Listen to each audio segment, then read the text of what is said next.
it's Kate here, and it's been a while and I apologize for that. I also apologize for the weird camera angle.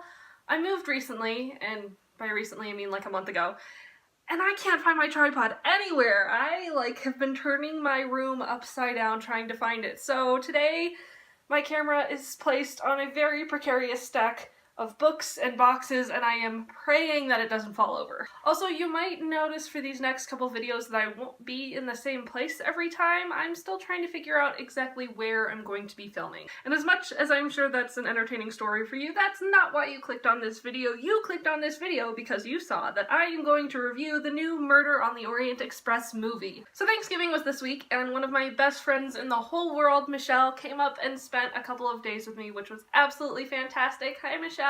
And we had a lot of fun. We did a lot of different activities, including yesterday we met up with some of my theater friends here locally and went to see the new Murder on the Orient Express film. Now, I admit I was a little nervous about this at first. I love Agatha Christie, and especially Poirot. He's one of my favorite literary characters. This is a character and a story that I know really, really well, and I'm always nervous when films adapt books that I love. And besides loving him as a book character, I also love Poirot as a TV character. BBC in the 80s, 90s, and early 2000s made a TV adaptation called Agatha Christie's Poirot. It ran for over 20 years. And they had the same Poirot the whole time, an actor by the name of David Suchet. So when I think of Poirot, that's who I think of. And so, obviously, I was gonna be a little skeptical of anyone else trying to do it. But this new version, directed by and starring Kenneth Branagh, was absolutely fantastic. And Kenneth Branagh, I don't know how you say his name. One of the things I keep hearing about in other people's reviews, and that I'm going to talk about in mine, is just the scope and the cinematography of this movie. It is absolutely breathtaking. The movie is following these passengers on a train as they're traveling from country to country, and so there are some really incredible landscape shots. The movie opens up in Jerusalem, and so you get some really incredible city shots. It's just beautiful. Like I said earlier, I know a very specific actor as Poirot, but I loved Kenneth Branagh's interpretation.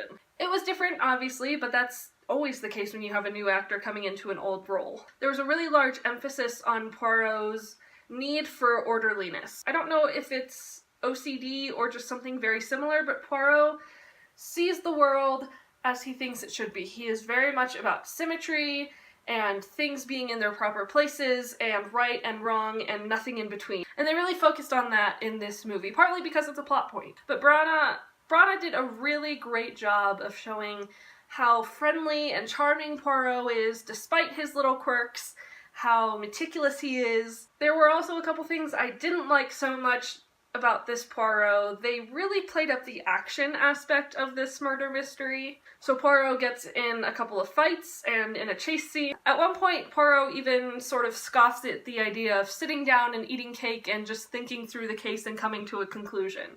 But in reality, that's who Poirot is. In the books, Poirot mocks what he calls the bloodhound detective who follows down every lead and races after that clue and this person of interest. But that being said, I do understand why they added it. It's a movie, and movies are not quite so fun when you're just watching a single character sit there thinking.